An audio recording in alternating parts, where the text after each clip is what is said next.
solid day. Good work, both sides had their moments. So it's kind of back and forth like that. Question? Jimbo, it seems like one of the guys we've seen this spring is Baby on Johnson kind of get a lot of time at center. A, what's been your thoughts on him? And B, okay at times. He plays like a young guy. I mean, he's doing some really nice things. He snaps down, holds space. And when if he's confident in what he's doing, he does it well, and he's learning, just the steps and the techniques and the different blitzes and the things that come at him from that standpoint. But been doing a solid job, having a good solid spring. And I know that he's got a plus, I think 30 pounds in the offseason, it seems. But what are some of those other things that you look for out of a young center? I mean, is it how they pick up the offense, the calls, blocking? Yeah, that's the first thing. You got to make all your calls. I mean, you got to get the other guys in line, being able to read fronts, read defenses. I mean, your zone plays, your gap plays, whatever you're doing. Be able to get the guys on, then you got to be able to snap the ball first, foremost, and then be able to hold the point inside. I mean, he's got the ability to he has a chance to be a really good player. He just keeps developing. So due to having a center potentially that size, usually they're not quite. He's about 305. I mean, we had Cam and those guys in there like that. I mean, so yeah, any more centers are. I mean, and like I said, Baselli's about. I mean, Eberle's probably he stays 295, about 302. In that range. Maybe on about 305, 307. But it helps. It does because the interior people are so big now.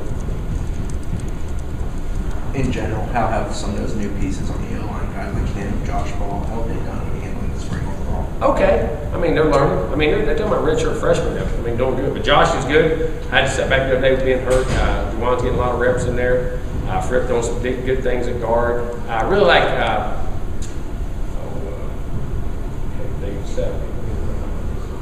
mentioned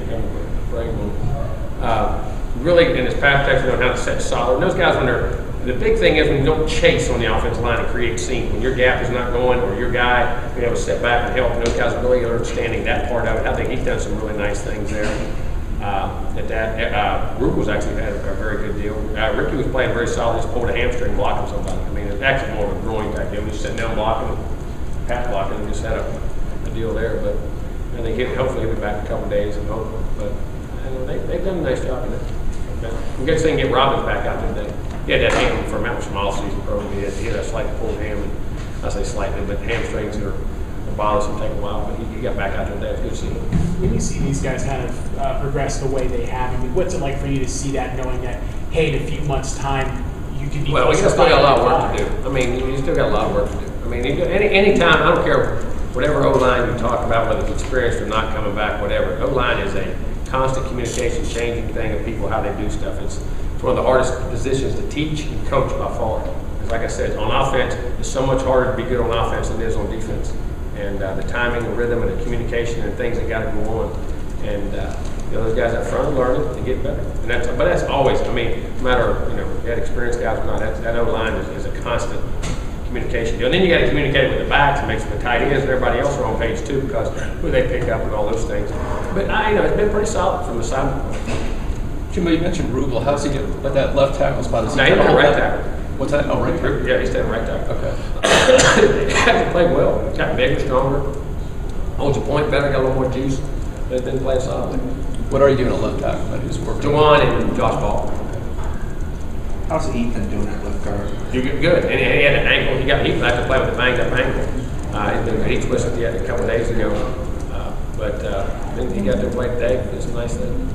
I think the progress your receivers are making, you guys are experienced. Guys are in there. 5 made a couple nice plays today. 80 made a couple plays. But still, always got to fight for consistency there. I mean, and it's not, like I say, sometimes you just got to make sure they're doing the right things every day. But got to push and challenge. I mean, like I said, I hopefully get 18 back. He did some things today in individual. Like I said, Trey they were running routes and Trey ran into him. I mean, I never had one happen like that before. But and then 89 just got, he turned an ankle running routes on there. So. But he's out there catching punts, but he can't go loud right now. He'll probably be out the rest of spring, but he was doing really well. So from that standpoint. Nice getting something from Devontae. I know he's kind of had some. Yeah, he had something, and he's still got to grow and learn. But again, he hasn't ever had that workload of where he makes a couple plays. Now he's being asked to make every play and every alignment, every assignment, pass, push, block. Know where your blocking assignments are. That's big, especially when you get spread stuff in your open field. Your receivers are your tight ends and your fullbacks. They have to block and be physical. And, he's trying to do better every day.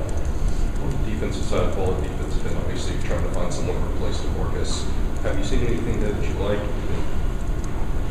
I mean, the ends are getting better. The young guys are getting reps, and we're getting better inside in there. They're playing solid. I mean, DeMarcus is a big guy. You don't replace DeMarcus. You know what I'm saying? You just got to, how you play defense and things. That guy's one of the great players we've had now.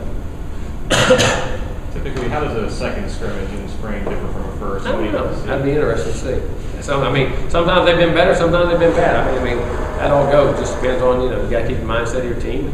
You got to keep pushing and being competitive and going forward, and we'll see. We saw Josh Sweat was out today. What's going on with him? His knee. We rest him every so often. He's had that knee, and he gets juice in that knee, and he gets swelling, which he's always had. You know what I mean? So a certain amount of rest time we take off of him and keep him off. Joe, how are those other besides DeAndre? That's nothing new. That's something. So it's just kind of like a regular maintenance thing, almost like Campbell with the core. It's always like that. He's been like that always. Just by the other quarterbacks, JJ progressed well. Played long scrimmage the other day. He and 12. And when you make him live, it changes everything. I mean, he got a weird hit at the end, but even 12 was live. So he played. He actually picked it up, played better, played really well. What you saying? Bailey's picking things up. You see what those deep ball well, the intermediate stuff. Picking the offense up, but I like what I've seen out of him. You think just the fact he started so many games as a coach's son, you think it's a little easier I think for it a guy has, like but that? I mean, he's still learning assignments. But listen, Bailey. Everybody keeps thinking of him. Bailey is talented. Bailey can run. He's got good feet. He throws the ball well. Throws the deep ball well. Very accurate, things. And I think he's got a chance to be a really, really good player. Really do big things up. It's gonna be fun to watch him throw. He's a guy that's pretty self-competitive, right? Bailey kind of, competes with himself instead of worrying about those he's competing against. I mean, yeah, no more than the other guys. I mean, 12 all those guys do it. 12's like that. JJ does. JJ understands that. One more. You think? Yeah. Had Derek Brooks out there today. I know he's been more regular with his son coming here, but I mean, just good to have They him. come up with the meeting, and then Gator would come up and he sat in the meeting, went out to practice and watched everything and all that. Yeah, I got to say hello to him. I had a chance to talk to him. It was great to see him. I thought it was good. How was that meeting with the Moonlight guys? I'm sorry? How was meeting with the Moonlight guys? Oh, that was good. That was great. I mean, you win a catch. That's the epitome of what you do. And to come from nowhere like they did and be able to win it. Just great guys, great people. I mean, great people, ladies and ladies. And I mean, it's great to see Florida State represented so well. We're proud of them. Happy to be part of Florida State. And don't.